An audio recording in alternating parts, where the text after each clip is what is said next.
about that, my friends. And I think I know what the problem is, but I don't know how to fix it. So there you go. Hello and welcome to Island Brew with Graham Hughes, and this is take two. Island Brew, take two. It is Wednesday, I don't know, the 17th, Wednesday the 17th of September 2025. Well done on making it this far. Hi again, says Diz. Hello, Graham from Amsterdam. Hello, and we're back. Yeah, what it is on my phone, it's got like an extra wide screen.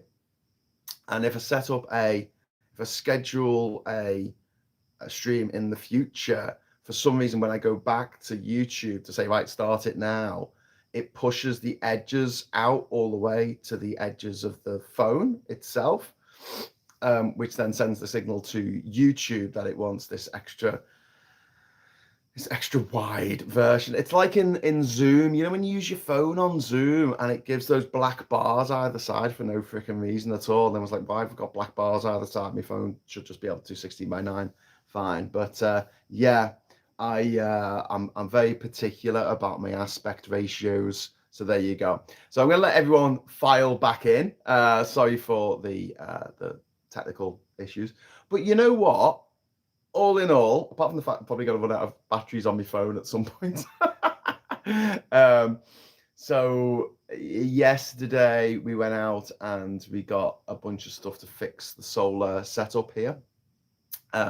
A new controller, a new solar controller. We got a new inverter. We got a new battery to go with the bank that we've already got to give it a bit more power.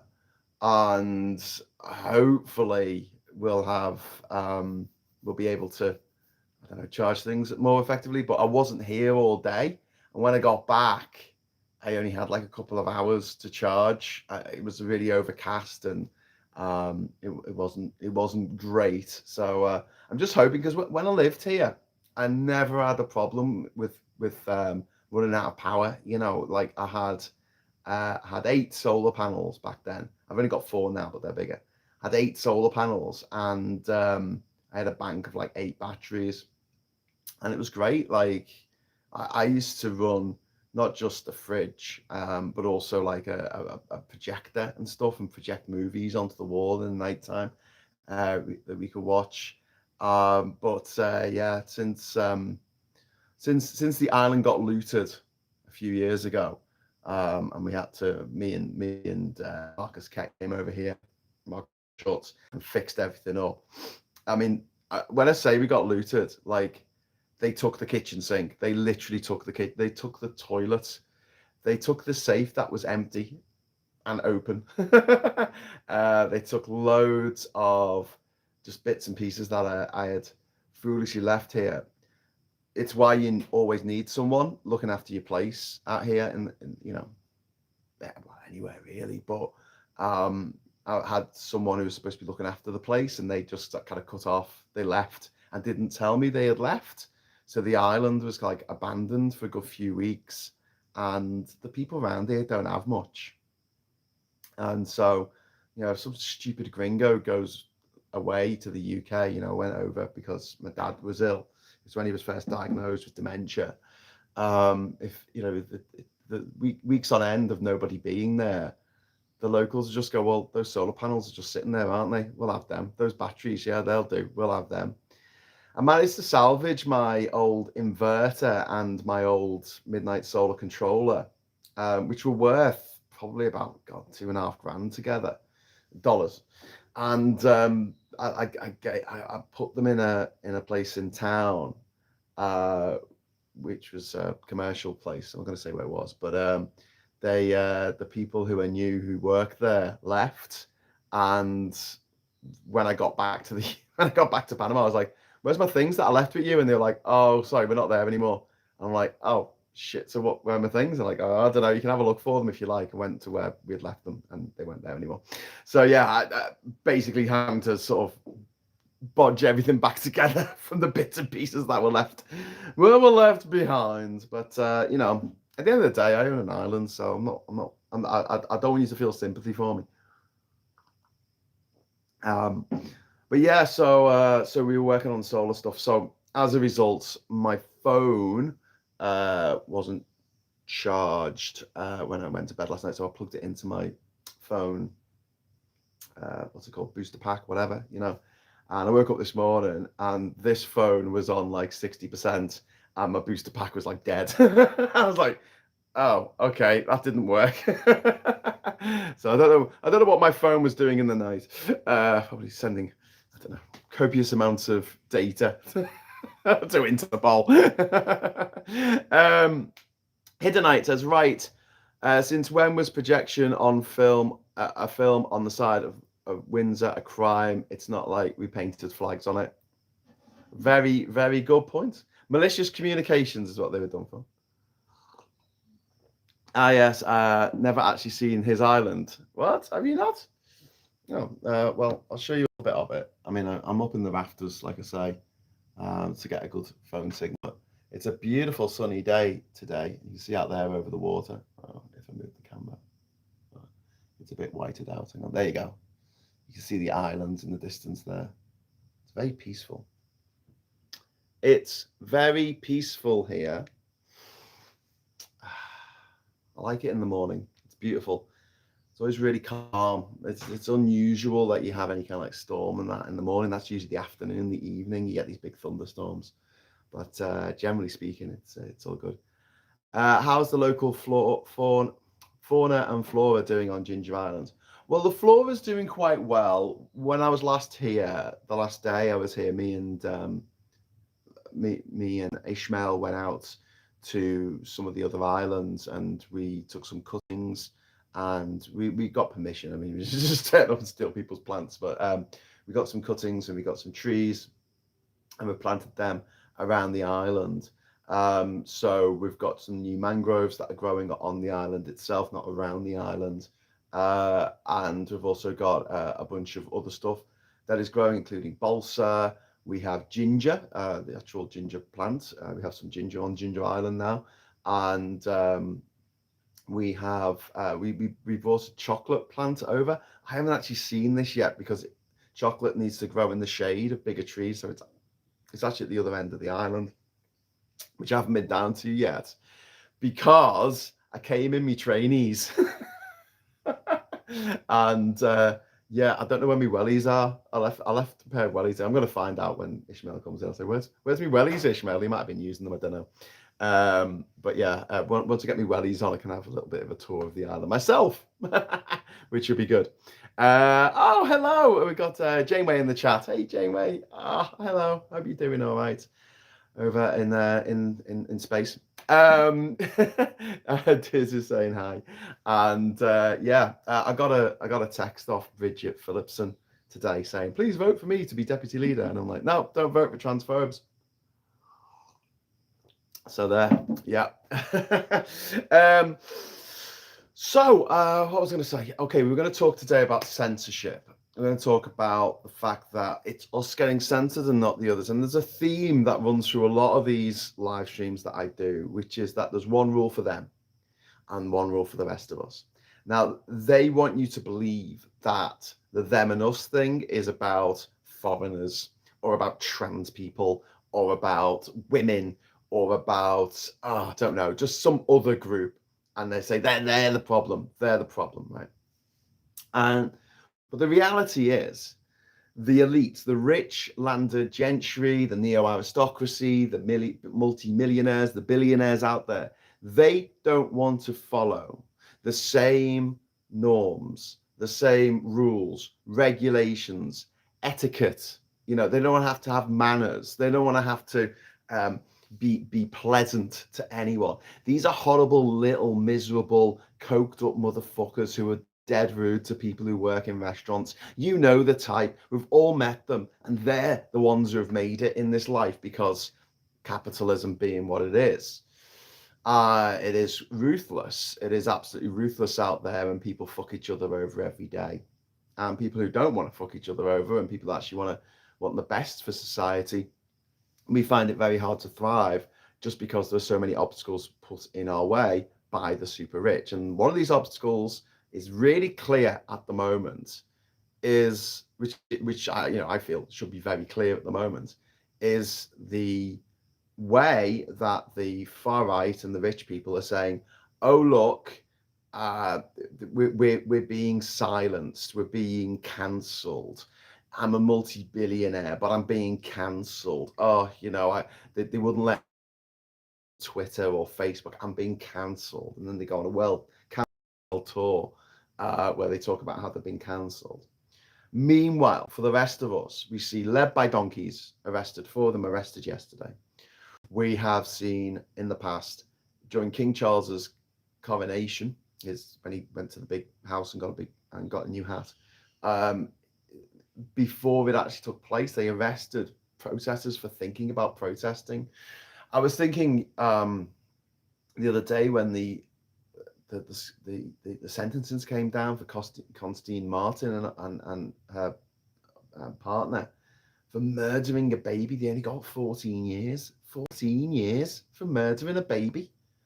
And like that fella from Just Stop Oil who was organising a meeting, he got 5 years. He got 5 fucking years. He got a third of their sentence for for organising a peaceful protest. And we see that.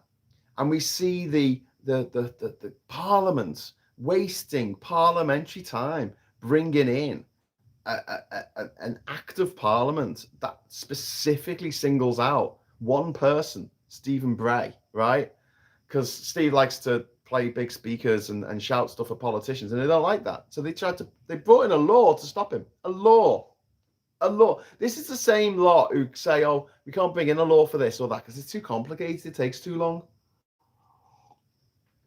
Absolutely maddening. Mangroves are great for buttressing against sea level rise, great nurseries for fish and reptiles too.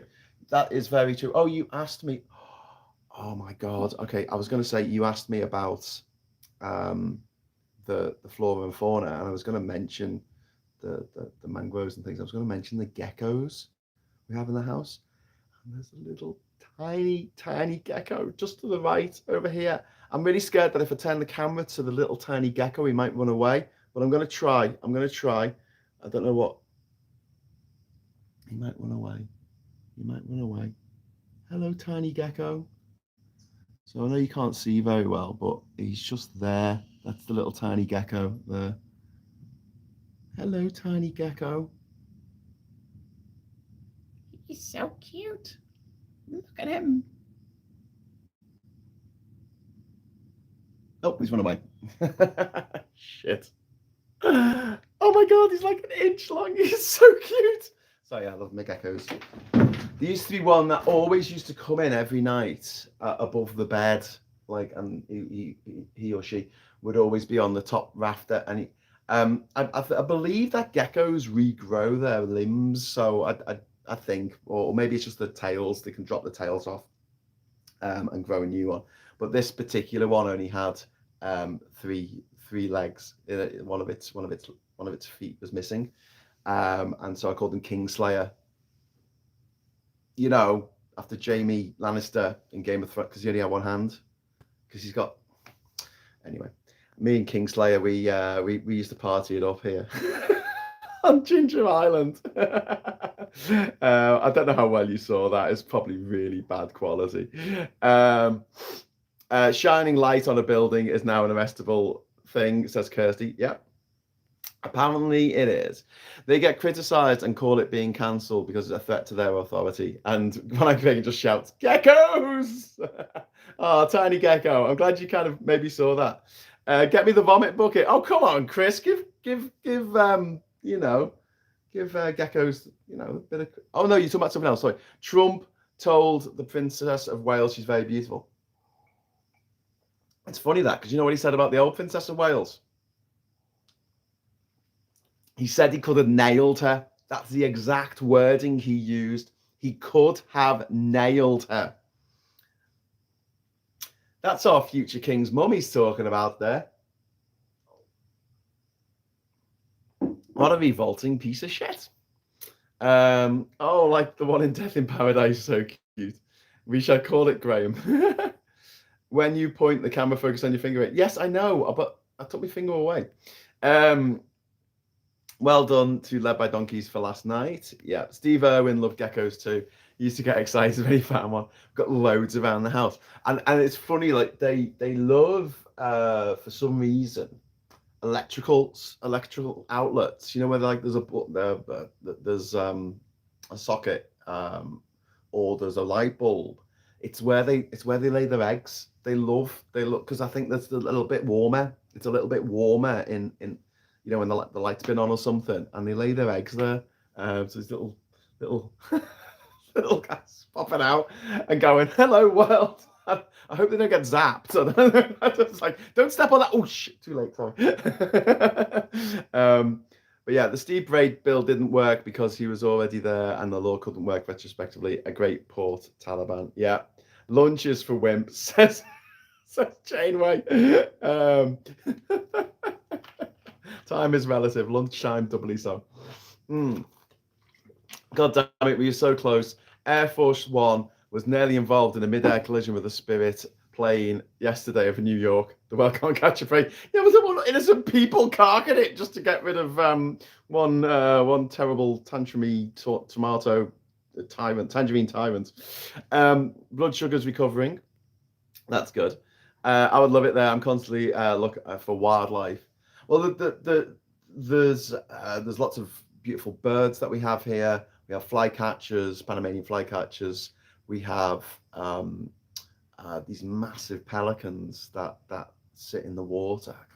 Like, honestly, get up and close to a pelican. There was one under the house once many years ago, and they're fucking huge. They are so big. They're like pterodactyls. They are just, well, I mean, they are, aren't they? Evolutionary speaking, absolutely insanely big. We get lots of parrots here. Sometimes you get like a flock of parrots just sitting in a tree, and they're all talking to each other, going, "Should we stay on this island? Should we stay here? Should we stay here for a bit? Should we stay here for a bit?" And they'll all talk for a few hours, making a hell of a racket. And then they go, "No, stop this," and they all go off in a big flock. It's really funny. And there's also, I mean, obviously there's a wealth of fish in the sea. However, when I lived here, I noticed there were lots of fry, little tiny fish that always used to be around the boat dock. And when I've looked now, I've not seen any. And also, when I've been at the boat dock over the last couple of days, last couple of nights, and you know what? It's not been a good night for seeing this, but there's usually bioluminescence in the water, and it looks like little puffs of light in the water, like this, right? And if you get in the water and you agitate the water, the plankton or whatever it is that glows, it sparks to life. So when you're in the water, it looks, you look like you're a wizard or something, or the Ready Brek Kid, which is really cool. It's really, really cool. But I've not seen the bioluminescence this time, and I don't know. And I was talking to my mate. I haven't been out on the reef, but I was talking to my mate Till, who's a German guy who lives here, on Monday when I arrived. Did I arrive on Monday? Did I arrive on Sunday? Sunday when I arrived, and he was saying that. Oh, it was Monday, wasn't it? No, it was Sunday. Sunday I arrived. Jesus. Hang on. Am I getting this right? So I arrived on Sunday. Monday I went to Bocas and got a lot of stuff in Bocas. Came back. Okay, and then Tuesday went to the mainland and got all the solar power stuff. Okay, and now it's Wednesday. Okay, I'm just getting it right in my head.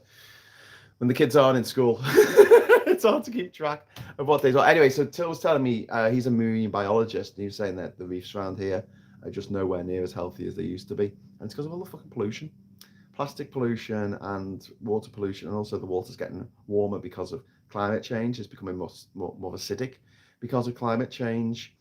The plastic problem here is so acute that there's a guy who literally made a castle out of plastic bottles. I shit you not. You can look it up. Bocas del Toro plastic castle. He made a castle because he was like, there's so much plastic pollution here. You go into you went into a supermarket here. It's not as bad now, but it's still pretty bad. But it's not quite this bad. You go in and you get a can of Coke, right? And what they'll do in the supermarket for your Coke, right, is they'll put it in a little tiny black bag. You know, the type that you put dog poo in, right? They'll put it in a black bag and they'll get a plastic straw and put it under the tab. There you go. And you're like, I don't need a straw. I don't need a bag. Just give me the cat. And it's just like constant. And this is such a delicate marine environment. I don't think we should be having any plastic here at all. Although I have brought this plastic bottle from the mainland.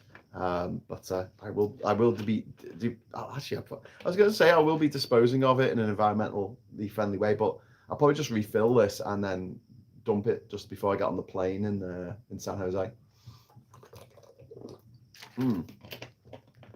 But there you go. Paul, she looks like she has an eating disorder. Are you talking about Princess Catherine?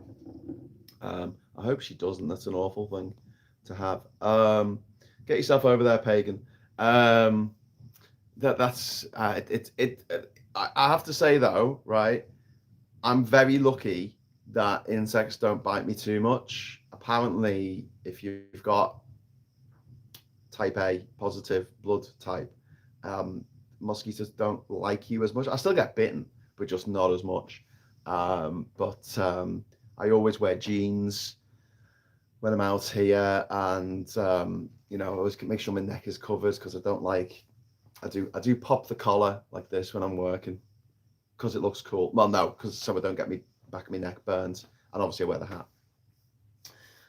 It's not just so people can spot me from a distance, you know. Oh, we got a couple of super chats in. Thank you very much for the super chats. It's very kind of you. Oh, it's Di. Thank you very much, Di. A few bob for some creature comforts. Oh, thank you so much. That's really kind of you. I'm trying to press the heart button, but it won't let me. Okay, Di, that is really kind of you. 20 quid super chat. Woo! I can't do a super chat animation. So what I might do is get like a piece of paper and hold it up and say super chats. What do you reckon? There you go. Good grief, Air Force One and Spirit Airlines within 8 miles of each other. Well, you know, that's not that close, really, is it? I just take garlic tablets. Whatever blood I have, midges love it. I'm A+, and the insects in Italy love me. Oh dear, says this. Sorry, oh dear, I'm saying. Good grief, there's a world record for castle made from plastic bottles. Yeah. But did the guy get it? Did the guy in Bocas get it? Paulie, are you looking that up now? There's you know, like my Guinness World Record, the main one, was like, it took me 4 years and 1 month. And then there's the prep beforehand and then all the shit after, you know, it consumed at least 5 years of my life getting that record. And I got like, I'm in the Guinness Book of Records. So that's kind of cool, right? But it's like page 200 in the margin of the 2016 edition, and it just says, you know, the title of my achievement and my name. And then there's someone who's like did the London Marathon the fastest dressed as an upside down clown or something. They got like a full page spread. There was a thing in recently about the person who got to level 50 on Pokemon Go the first. I was like, well done. I mean, that's an achievement. I don't know if it deserved a 2-page spread. Just saying. Got bit by a horsefly the other week. Nasty fucker. That's why I'm glad spiders exist. Carve super chat onto a piece of driftwood and hold that off each time. Oh, that's a really good idea, Russell. I will do that. I need to make a note. I should have my pen with me, but I don't. Robert Bizou on Boca, Panama. Yeah, that's it, Robert. Yeah, that's him. Everest is 8,848 meters. Yes, I know that, Billy. Thank you. Why are you telling me that?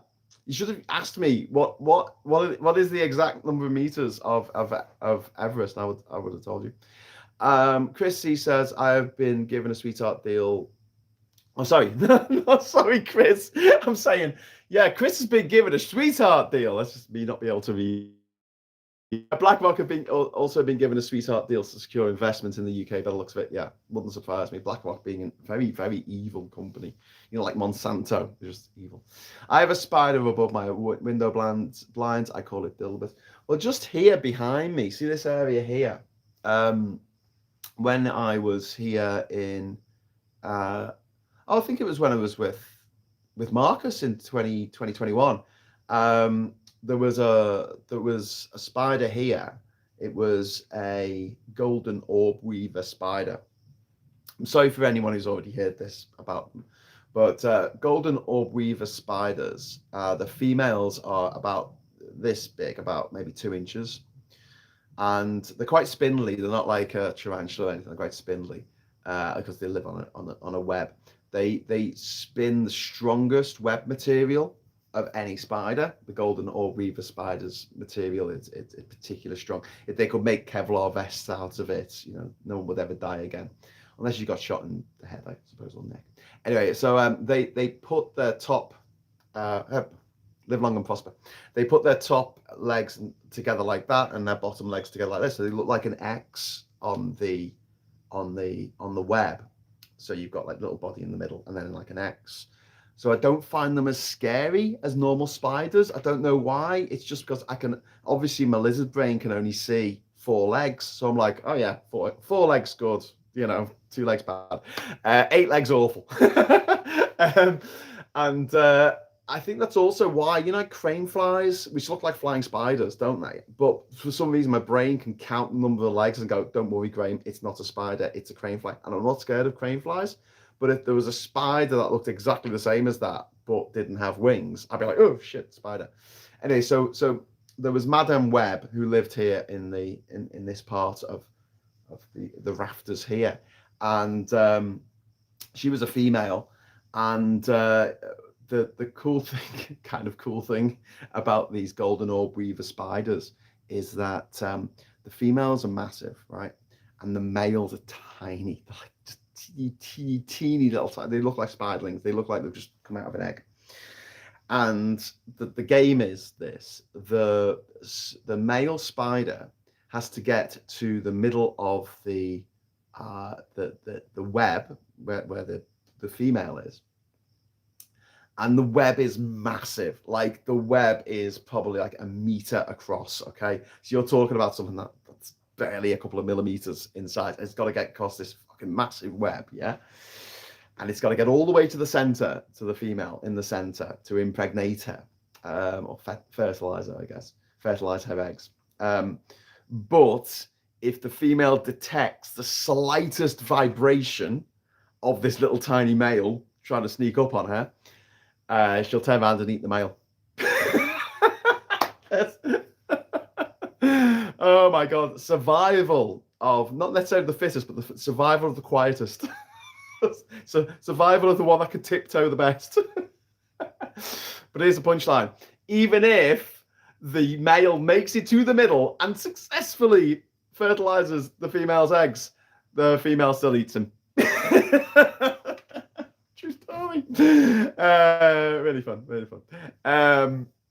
What's that? Jumping spiders are not cute. I hate jumping spiders. Spider squid games. Yes. Yes, Lee Corn indeed. Spider squid games. But yeah. Oh, come on. Like one Angry Pagan asked about the flora and fauna, so I'm just giving him a little bit of a tour. Also on the island we have a lot of crabs. And we have lots of little fiddler crabs. I call them wanker crabs because they've got one big claw and one tiny little thing. So it's got like one big claw like this and then a little tiny thing on this side. And they're called fiddler crabs because obviously they look like they've been fiddling with themselves because they've got like a really strong right arm, but like the left doesn't really get developed. They live in the mud. And they're great, except my chickens, when I had chickens here, I used to have 12 chickens that I used to look after here on the island who would deliver me eggs in the morning, which was nice. But they would go around eating these crabs. The problem is now that we've built this wall along the outside of the island to stop the tides coming in, the crabs keep making holes in it because they live in the holes, and then the water's coming up through their crab holes and then onto the island when we have a high tide. So yeah, we're gonna have to look at what we can do with that in a nice way because I like the crabs. I have no problem with them, And some of them can get quite big. A lot of the fiddler crabs are tiny. And what happens? You walk out in the nighttime, especially if it's been it's a nice clear night, and you'll see the fiddler crabs, and I don't know if they hold up the claw, their big claw. They hold up their claw and they try and catch the moonlight on the claw to attract a female or a mate or something. I don't know. I don't know I don't know what their sex life's all about.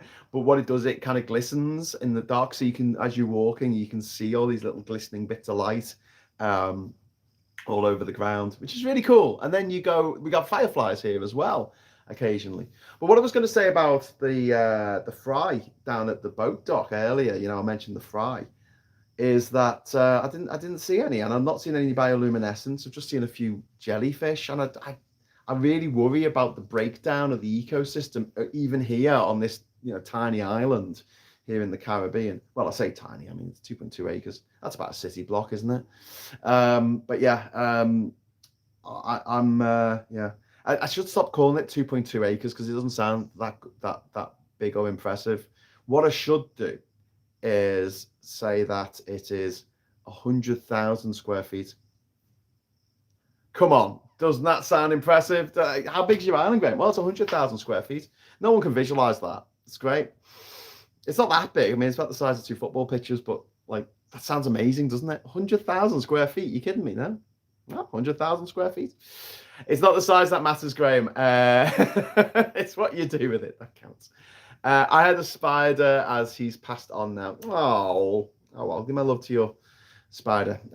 Even though I am scared of spiders, arachnophobic. I just want to say as well, like I really enjoyed staying with my friends Doug and Cliff in Toronto, and it was amazing, and it was just a wonderful experience. But I couldn't live on the 29th floor. I couldn't live on the 29th floor. It just scares me now. I don't know why. As I've got older, and I've never been worried about heights before. I've done bungee jumps. I did a 400-foot bungee jump once in New Zealand. I've done skydives. Like I've not really been bothered before. But I think just as I'm getting older, I don't know if my ADHD is kicking in or I'm perimenopausal or something. But I really got a bit kind of like uncomfortable being that high up, and I just didn't want to go out on the balcony. I didn't want to go and look down. I don't know. Do you have a lighthouse? Says Kirsty. I have a light in my house. Does that? Well, actually, that's a funny question you've asked there, Kirsty, because I do have a light on the boathouse, which is on all the time during the night, and there's a reason for that. Even when I'm on the island, I don't need it. I don't need it there. But what that's for is the people who live in Dolphin Bay, which is the bay behind me here, where the dolphins come and raise their young. They give birth there and raise their young. God, they're so cute. They're so cute. You see a pod of dolphins going past? Awesome. Little baby dolphin following mummy and daddy. They said, can you put a light on the end of your boat dock and leave it on all night, because I'm on the entrance. So it's hard to describe if you've never really sort of done this kind of thing. But mangroves, right? When you're on the level of the mangroves, they all look the same. There's no differentiation between them. In that they're all the same height. Once you get out into the water, they're all the same height. So the ones around my island, because they've got actual soil to get into, they grow really, really high. But the ones out in the bay, or the lagoon, they only grow to about a few feet tall, because their roots are really far into the water. The water's like a meter, maybe more deep. Okay, so the height is all the same, right? So what you got to imagine is you've got a load of mangroves here, right, and you've got a load of mangroves here, right?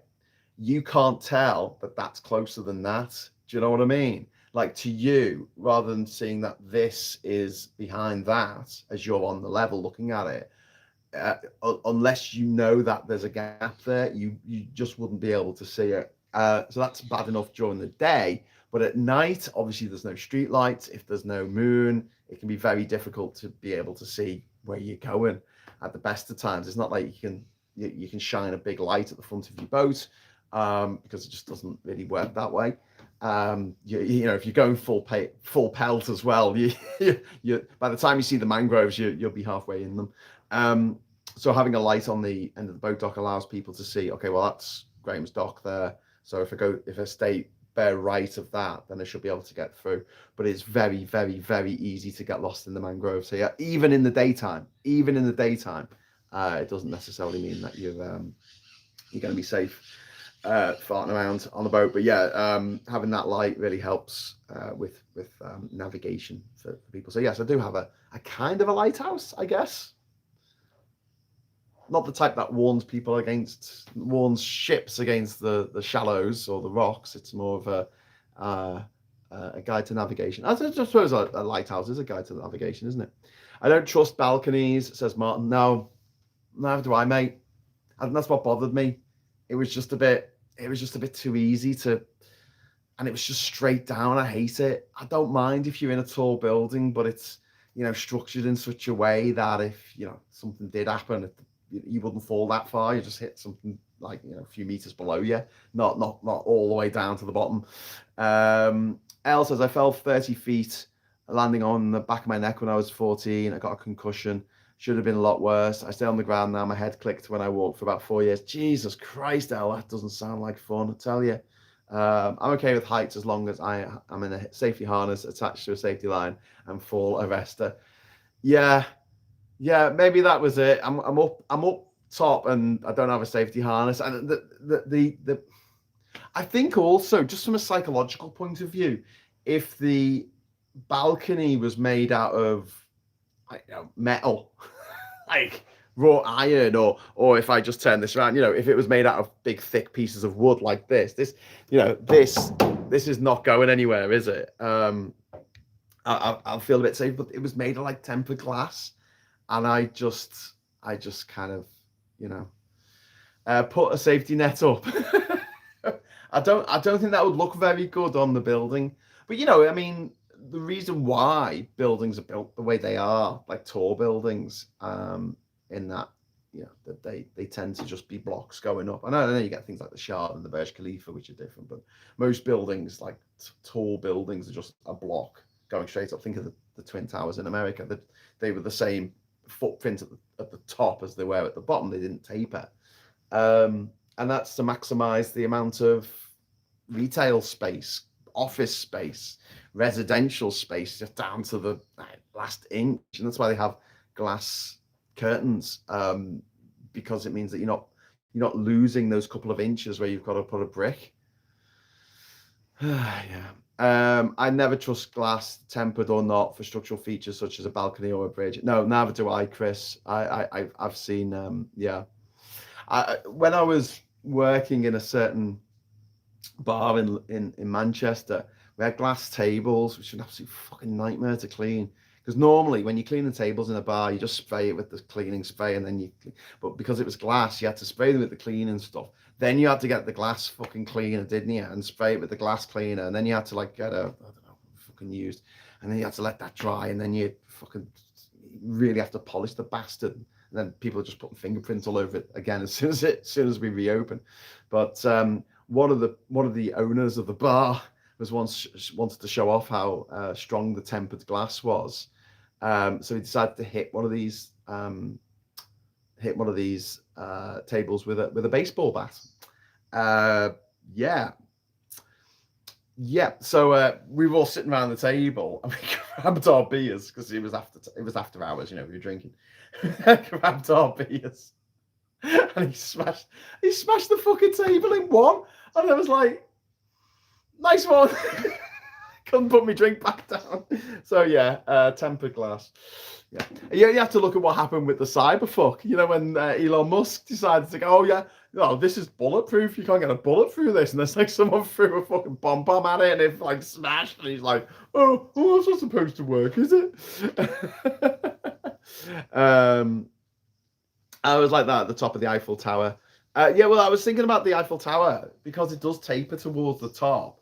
I don't find the top of that as scary because I'm looking out, right, and you can see a floor below you. So even if you fell, you'd only fall like a couple of meters. You wouldn't fall that far. Oh, Russell Cannon, thank you very much for the £5 super chat, Russell.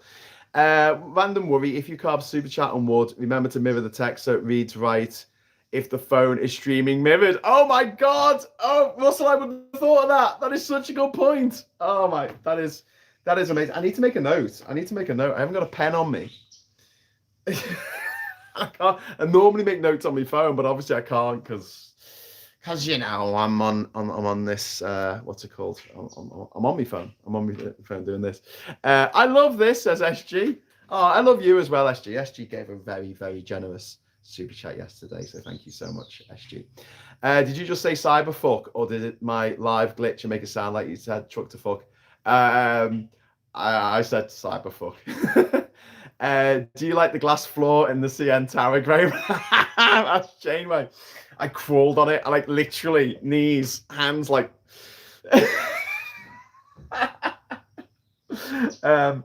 you know what also didn't help? Right. I'm wearing trainees at the moment, but when I was in Canada last time, I brought my work boots with me for working on the island because I knew I was going to be moving stones and stuff. So I moved. I was wearing my steel toe cap boots, right? And I reckon, like when you're standing on glass floor and you're looking down and you can see the ground like so far away. If you're wearing like ballet slippers or trainees or something, you're not like, oh, this is gonna break through. But when you're wearing big fucking bother boots with steel toe caps, it's like clump, clump, clump. I felt like I was wearing Herman Munster's fucking shoes. There's a bridge near me on the A38, which I hate. It bounces as you walk along it, and the railings are not high enough. Oh, stop the cars! Stop the cars! Just have a button. I hate having to go over bridges to go over roads. To cross a road, you should not have to go over a bridge. You just shouldn't. I don't want to walk up a hill and walk back down that hill every time I want to cross the road. Fuck that shit. The cars should stop. Keep going. I'm going to keep saying this until somebody listens. The cars should stop. End of. Look up Malahat Skywalk for when you come to Western Canada. So Simply Secular Dave. Victoria says, I went up to the 45th floor of the cheese grater in London. Yikes. I do not cope with heights very well. The lifts are glass. Yeah. Ballet slippers or ballet heels, ouch. I don't like bridges over roads either. No, I think it's a fucking terrible idea. Just put a pedestrian crossing in. The cars can stop. It's fine. They're sitting down. They're comfortable. They're listening to the radio. Make the cars stop, not the pedestrians. The old Runcorn Bridge bounces, traffic stops, and being on a bike, I had to put my foot down. I could really feel it. Oh, really? I didn't know that. I've never got across the Runcorn Bridge on foot or on a bike. Hi everyone. Sorry I'm late to Sarah. Hello. It's okay. I was kind of a bit weirdly early. I was gonna do my stream yesterday morning around this time, but I didn't think I'd be able to. I didn't think I'd have the signal to do it because I was really struggling with signal. I was literally walking around the island with my phone the day before going, I've got like half a bar. I'm like, fucking hell.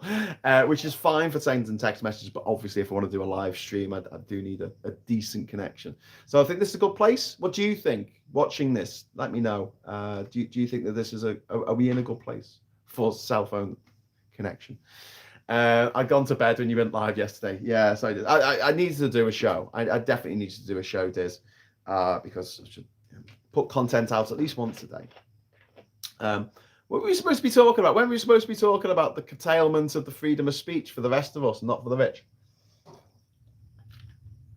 Kind of got a bit derailed there. Ooh, the rumble of thunder in the distance. Woke up this morning at 5 a.m.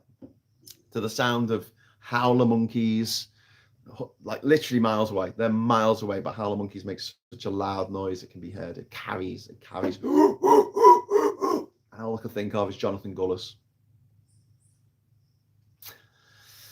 So there you go. Pagan, you loon. I used to solo climb rocks. I cringe now thinking back. Chrissy says the worst bridge is the viaduct in Cheshire that carries the M6. Can't think of the Thelwall Viaduct. but absolutely hated going over it. Yeah, it's the Thelwall Viaduct that you're talking about. When I was a wee nipper, it just used to be one, and all the cars went down from 6 lanes to 4, and there was always a big bottleneck. And so they built another bridge at great expense to allow the cars so they could be 3 and 3, going each way. Then they found out that the vibrations of all the vehicles going over the old one messed it up, so they had to sort of put shock absorbers in it retrofit shock absorbers into the Thelwall Viaduct, which took fucking years, and it meant that everyone had to be on one of the other bridge for ages. So it was like, yes, let's build a second bridge to alleviate the traffic chaos, and they're like, oh, now we have to use the other bridge, which is the same size as the one that we anyway. Sorry, off topic, about the fight for free speech. Yeah, I know. As a kid, I had to cross a bridge to get to school. In summer, we would try dropping berries off the summers around there, beats Tetris. I'm glad it was berries and not bricks, mate. That's the one, Graham. Try driving over it in high winds and a lorry. Not fun, says Chris C. Yeah, I can imagine. I think our motorway system's fucked anyway. I think we should... I think that all major cargo should be on the trains. If only we had thousands of more miles of railways that weren't all ripped up in the 1960s, because they said, we've already got this railway going from this place to this place. We don't need a second one. So we'll rip up the second one. Not build a second one, but just literally we'll take the second one away, because in the future everyone could just use the one. All the goods, all the people, the cargo, all of the commuters, all of the people just trying to get down the road. They can brilliant fucking idea. Meanwhile, if it's a road, oh my god, let's duel this motherfucker. The A1M. You got the Thelwall Viaduct, which I was just talking about. They got an extra bridge, because cars need an extra bridge. And you've got the M6 toll, which duplicates a motorway that's already there, the M6. Yeah, but avoid Spaghetti Junction.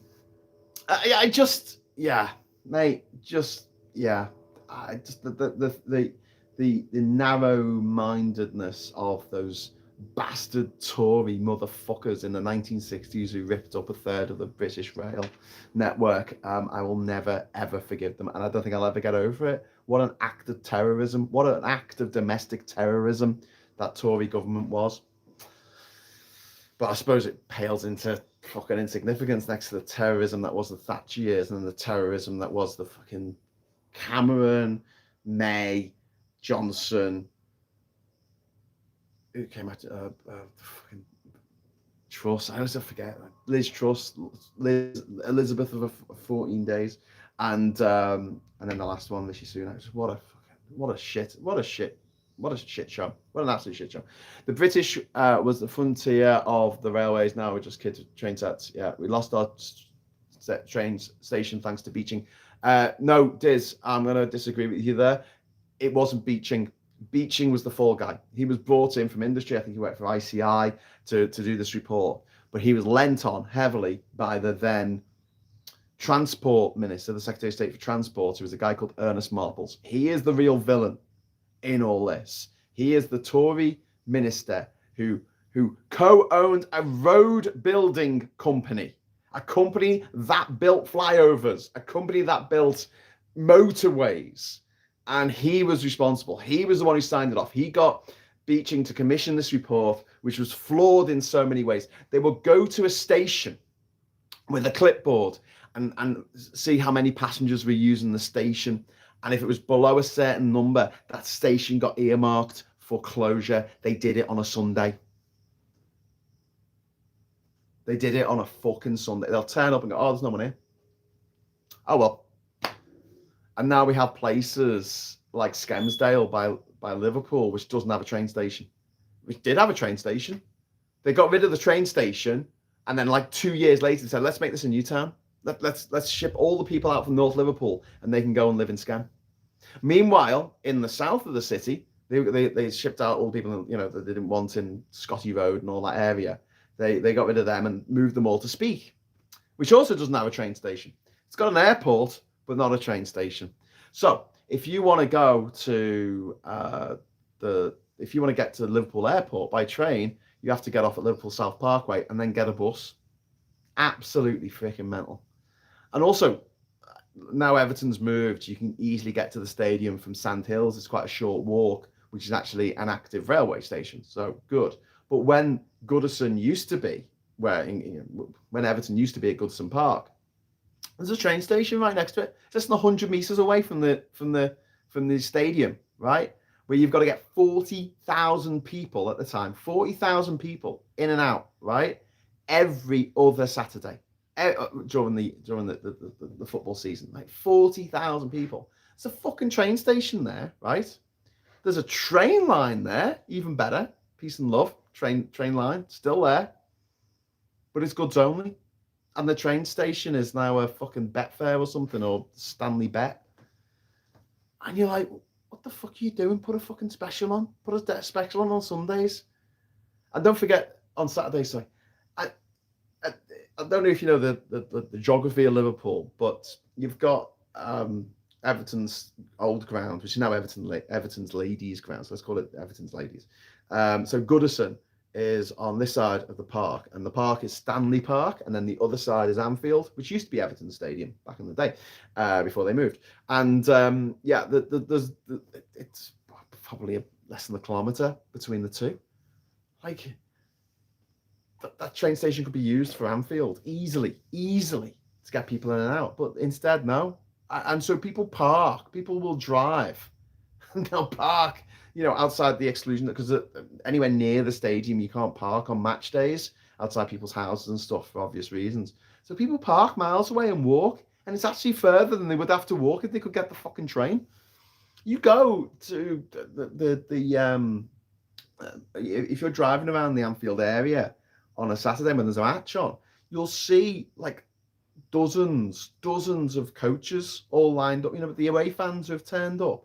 Just there's a road, and they'll all just sit on the side of the road. Loads of like white bloody buses, coaches. Sorry, loads of white coaches sitting there that brought the away fans, and you're like, this is not the best way to do this. I'm pretty sure this is not the best way to do it. You can't drive near Anfield on match days. I know. It's crazy. Funny how public transport south of Oxford is decent, yet north of the UK is screwed over. Yes, it is funny that, isn't it, Chris?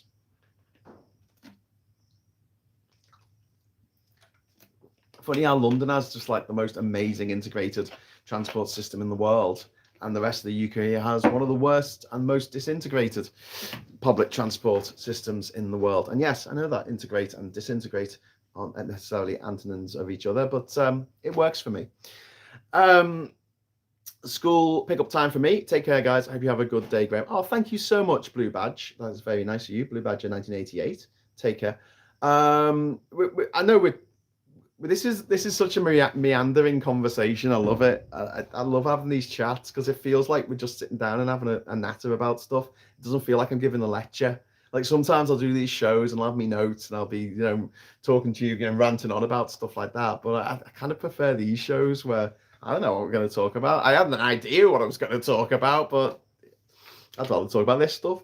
If only London kept tram lines, but I think if I remember correctly, they took the trams down in favour of the underground. No, they got rid of them because they were competition for the cars, and the big oil companies and shit were put pressure on governments, by which I mean they bribed them to make it so that everyone had to go. You couldn't live without a car.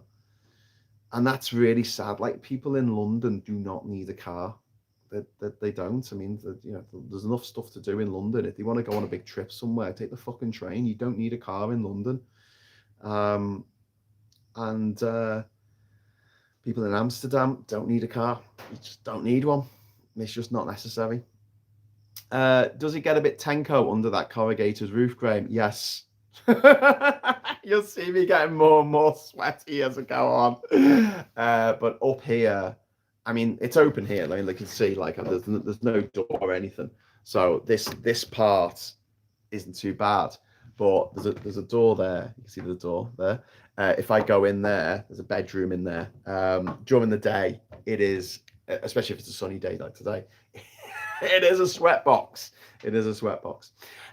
People in London don't need SUVs or 4x4s either. Yeah, do you know what? Unless you're a fucking farmer, you don't need a 4x4. You just don't. And SUVs are a con. They were set up by companies just to make bigger cars, just as an idea, like, you know, to burn more oil and therefore make more money. Okay, well, we're going electric now, so it doesn't make any fucking difference. So let's just get cars to a sensible fucking size. But everyone's got it in their fucking heads now that these massive monster trucks are like the only safe way to travel. Yeah, safe for the people in them. But if you're driving your monster truck with your fucking bull bars at the front of it and you hit a kid, the kid's gonna fucking die. Doesn't matter if you're doing 20 miles an hour or 30 miles an hour, 40 miles an hour. The kid's gonna fucking die because you got a fucking bull bar exactly where the fucking kid's head is. I've got no time for it. It really pisses me off. You don't need such a big fucking car. Oh, well, you know, because we need to go to the shopping. And you know what? I ran my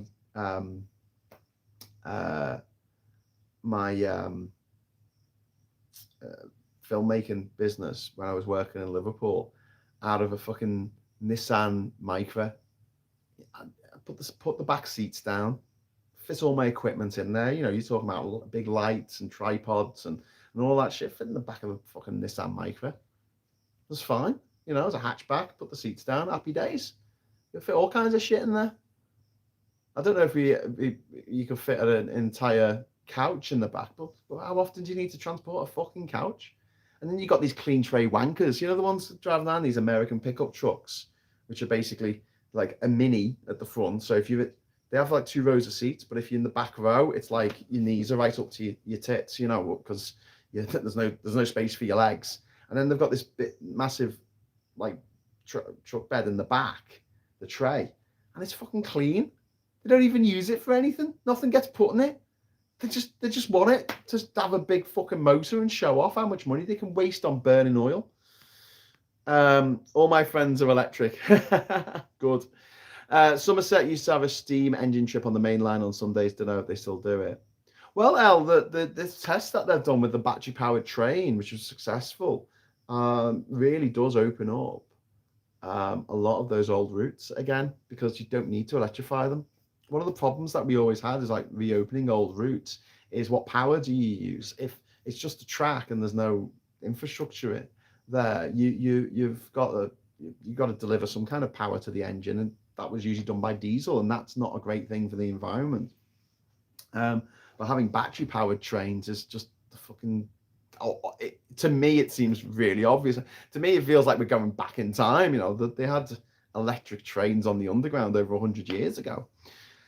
And electric trams, but yeah, going back to that idea that we can get about without having to use steam power, equivalent of today, which is your internal combustion engine. The people who are clinging on to that fucking thing are people who would have in the past been clinging on to steam power, in the past been a saboteur or a Luddite, you know, railing against the mechanization of the world. And it's just like, you're living in the past, mate. You're living in the past. The future's electric. It just is. It's so much easier now. Yesterday when I was in the battery shop, right, I had a look at the lithium batteries that you can get. So the ones I've got are lead, right? They weigh a fucking ton, right? So you've got like a lead battery. It's just so heavy. It might as well be made out of concrete. Picked up the lithium battery, same fucking size. I was like, woohoo, look at this. It's like throwing it to me. Well, I didn't throw it. But you know, like a catch, you could throw it. You could literally throw the fucking battery. You know, you tried to throw a lead battery, it would just like go 1 inch and then just drop straight to the floor. It's so fucking heavy. But yeah, the lightness of those things and the power, the power available in one lithium battery is so much more than a lead battery. The technology has come on in absolute leaps and bounds. And all we ever see on YouTube, on TikTok, especially on Facebook, is like anti-electric memes, anti-electric. They go on about how bad lithium is, right? Here's some stuff, right, that you need to know about lithium. First of all, we get a load of lithium from Australia. We get a load of lithium from Bolivia. We get it from Botswana. We get some from the USA. it's not that hard. Do you know what I mean? It's not. You're not talking about barefoot kids in a fucking trench in Eastern Congo. What you're thinking of is cobalt or coltan, which is the mineral that they use. That goes in all electronic products. It goes in all the batteries, and that's the problematic material. And if they can develop a battery that doesn't use that, great.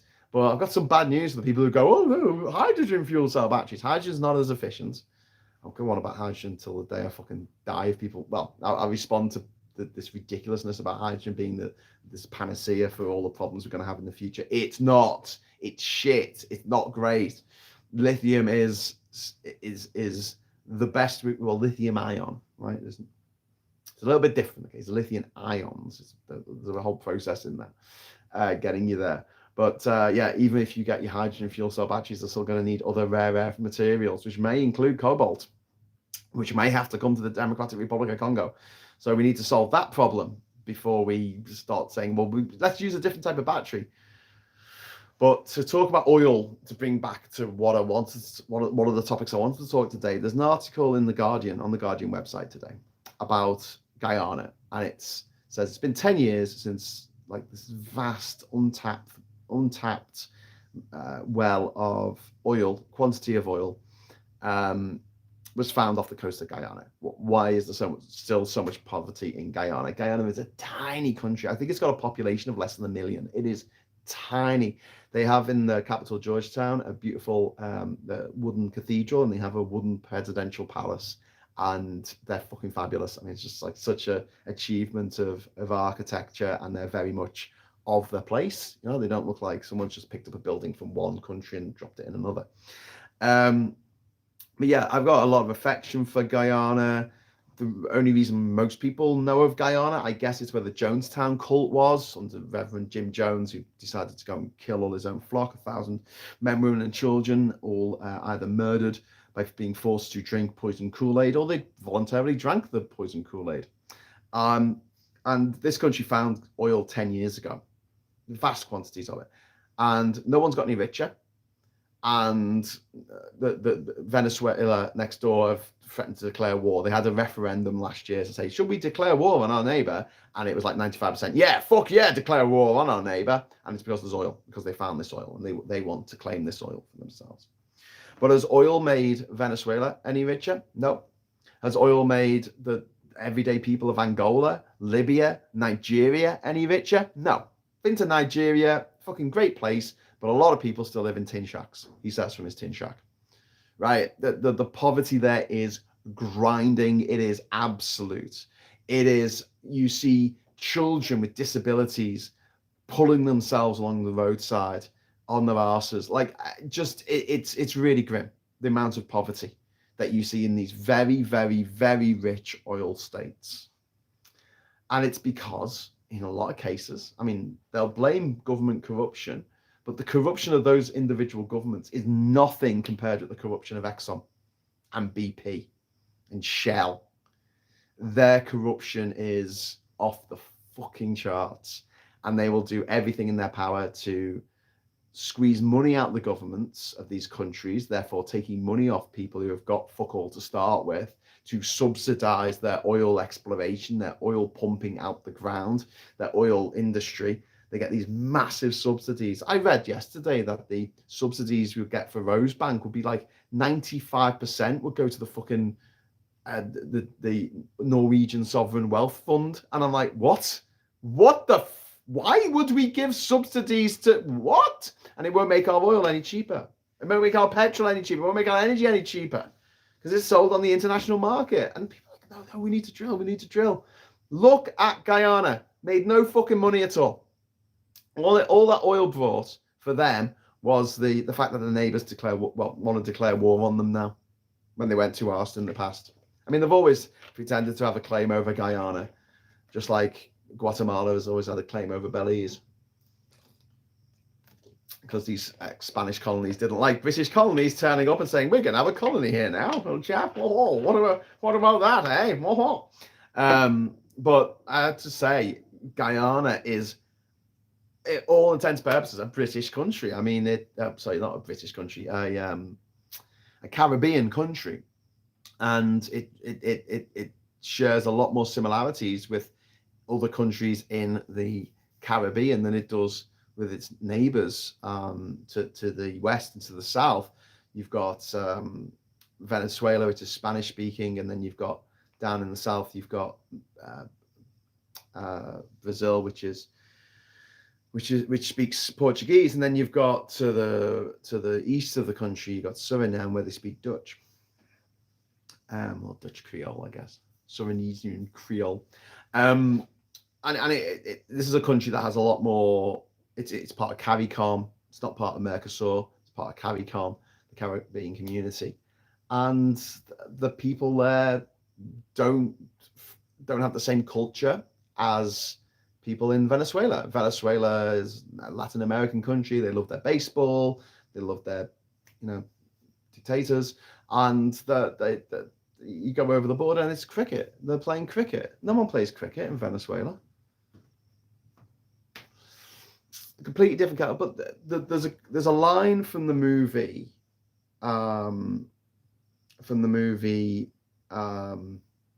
Blood Diamond, and it's spoken by the character Solomon Vardy, who's the guy who finds the diamond at the beginning of the movie. And they go to this village, and everything's been burnt down by the rebels, and there's an old guy there, and he's like the only survivor. And Solomon says something along the lines of, let's hope they don't find oil, because then our troubles will really begin. Then we'll really be in trouble. Yeah. Finding oil is never a blessing in this world. It is always a curse. It always makes a bad situation worse, because it just brings in corrupt, evil men to come and fuck with your system. Hey, listen, I just got a low power warning, so I'm gonna have to get going soon. And also, I am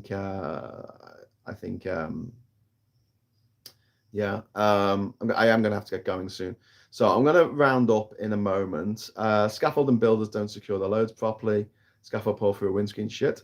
When one of these fucking flags that these knobheads have put up at half mast on all the lampposts in Britain, one of them flies off and hits a fucking car, which then careers into a bus full of kids. We're going to be in trouble. We've got 86 people watching. We only got 50 likes. So if everyone who's not given a like could give a like, that would be excellent. I haven't been in a garage for 2 years now. It used to cost me £80 a week in petrol. Now it's £8 a week. Love my EV. Yeah, Janeway, that's what I'm talking about. The Enterprise wasn't, or Voyager wasn't diesel powered, was it? Because it was set in the future. Yeah, set in the future. Their vehicles are normally poorly maintained and always overloaded. I was about to say that Diz freaks me out. There was a House of Horrors short where that nightmare happened. Oof. Smash that like, folks, says Diz. Oops, liked. Says Chid, did you not mean to like it? L smashed, smash like. I just want to read a few chats from earlier, see if we can find. Lithium is an alkali metal. Remember secondary school lessons, lithium and water do not mix. And the number of drivers, normally older drivers, who don't give lorries the space they need is infuriating, especially on roundabouts. Many cars lost that fight. Yeah, I give HGVs a wide fucking, I give everyone a wide berth. Here's what I do, right? When I'm driving, and yeah, I do drive like fucking driving Miss Daisy. I don't care. I want to stay alive. I just assume that everyone else on the road is drunk and deranged. That's it. I make that assumption. It's the same like when I go on the internet, I just assume that it's April the 1st. Every day is April Fool's Day on the internet. And it makes me super fucking hyper aware that if I read something, I go, no, I need to get some more information about this before I send it out and say it online or, write about it. Because I don't want to look like a tit who's just read something, going, oh yeah, I believe that. And in the same way, when I get in the car, I just assume that everybody else on the road is drunk and deranged, and therefore I give them a fuckload of space. Also, I do not trust the car in which I'm driving. I do not trust the vehicle in which I am driving. You're in a fucking minibus in this country, and they tear around the fucking corners, in a jungle or fucking mountain with a big fucking ditch. So that the right of you. And you're like, will you slow the fuck down? I'm saying to the drivers, slow the fuck down. And they're like, no, it's funny, you British person telling me to slow down. I'm like, fuck off. I don't want to fucking die. It makes no difference to us whether we arrive 2 minutes later. You know, this is fucking Panama. Everything takes 3 months to do unless you know, trying to get to, you know, the next place. They drive like the fucking Ayrton Senna. What happened to Ayrton Senna, dickheads, right? You can't control your car in that. If there's a mechanical failure, you have a blowout, your fucking brakes fail. Late breakers do my fucking head in. Not just because when you're a driver, and this is what we should do when we talk about the someone being a good driver, doesn't mean you drive like a twat and don't hit anything. That's not being a good driver. Being a good driver means that your passengers feel safe and they're not getting thrown around by fucking rag dolls. Sorry, there's a boat going past. They're not getting thrown around by like fucking rag dolls while you bomb up to a red light and then slam the brakes on at the last minute so everyone gets thrown forwards in their seats. Oh, that's nice, thanks for that. Or you go around the corner too fast. Because if your brakes fail, you're gonna fucking die. If you have a blowout on a corner and you're doing it at fucking 70 miles an hour in a fucking minibus on a jungle road, all your passengers are gonna fucking die. Why risk it? I don't get it. What is the fucking point? What is the little fucking sad little thrill that these people get? They're like, oh, I'll drive like a twat. That's great. Oh, I fucking cool. Loads of people do it. Loads of fucking people do it. It does my fucking head in. I'm sure I'm going to upset some people watching this going, I drive like a twat, Graham, and I fucking love driving like a twat. I'll tell you what, go drive like a twat on your own fucking race course, all right? Leave public roads to the rest of us. Because if you're belting around the blind corner at 60 miles an hour, you know, because you can in the UK, on a country road, a country little narrow track that you can barely fit a fucking full Pinto in, you know, it's like... and then like there's some people walking because there's no fucking pavement. It's a road in the... Mate, I just assume everyone's drunk and fucking stupid because I think a lot of them are. Give them a wide fucking berth. Everyone, not just HGVs, everyone gets a wide berth. Especially cyclists. Not because I think they're drunk, I just think they're particularly vulnerable. So yeah, when I'm overtaking a cyclist, I do not go very close to them. I make sure my entire car is on the other side of the fucking road and then come back. Gave my mum a drive for the first time on Sunday. She said how safe she felt as a passenger, and that's the best compliment I've had on my driving.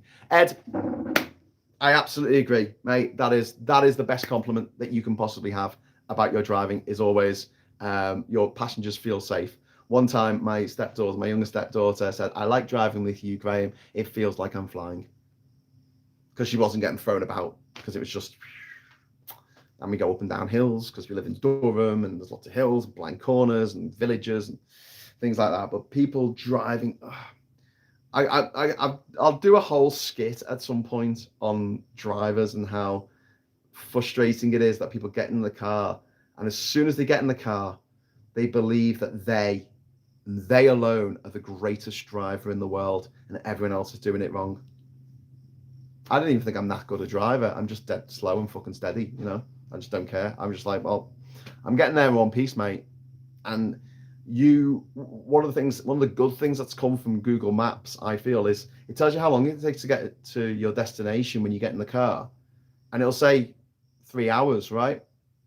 It doesn't matter if you break the speed limit or not. It's still going to take you 3 hours. You might shave a minute off if you're lucky. And you're like, why have I wasted all that fuel or energy? Give cyclists at least your car's with, yeah. Driving like Damon Hill, I'm like, oi, Hill, no! Oi, Hill, no! The self-righteous brothers. I'm a really good driver. So simply second to Dave. Yeah, I think we need to change our attitudes a little bit on the way that we sort of approach driving these machines that weigh a ton and can move at like 100 miles an hour.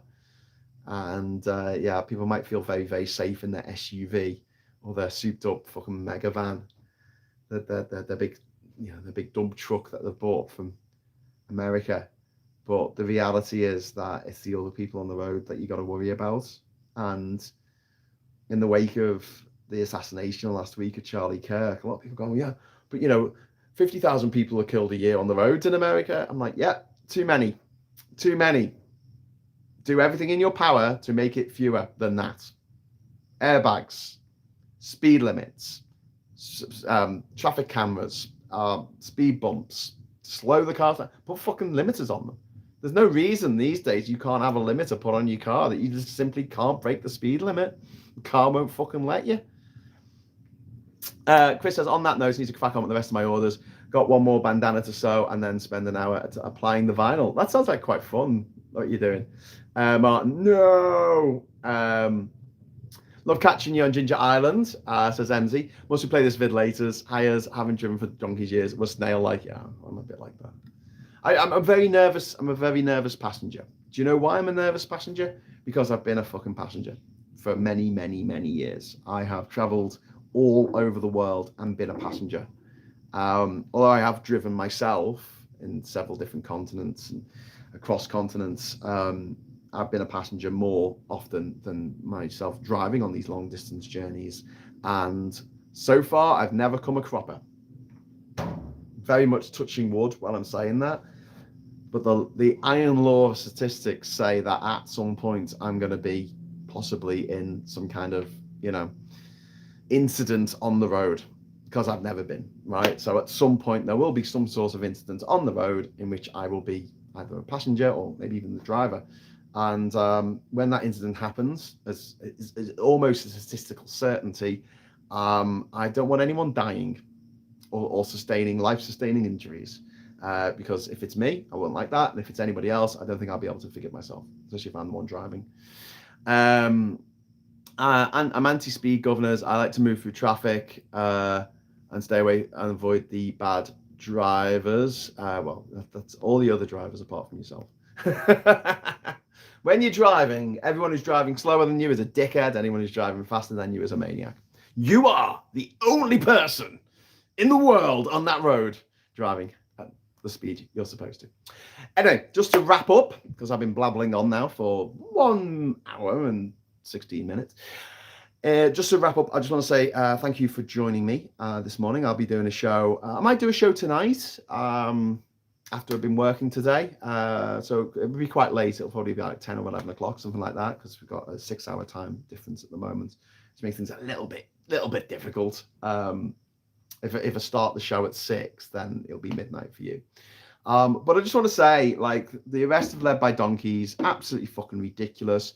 And if anyone says to you, "Oh, fucking, free speech," it's very interesting that the very people who are whinging the loudest about free speech are the same ones in the wake of the Charlie Kirk assassination, are the ones who are saying, we need to get these people fired from their jobs. They need to be cancelled for writing hurty words on the internet. This was a guy who's died, whose job was saying hurty words to people. Just not the people in power, eh? Okay, so hopefully tonight we'll talk about the fight for free speech. Yeah, I wouldn't bet on it at night. I wouldn't bet on it. So anyway, thank you so much for joining me. Thanks for the super chats. It's really great that you're able to join me here on the island, and this seems to be like quite a good setup. I'll watch this back and make sure that it's sort of technically looking all right. And yeah, until next time, I'll say thank you so much for watching. Hello, good evening. Well.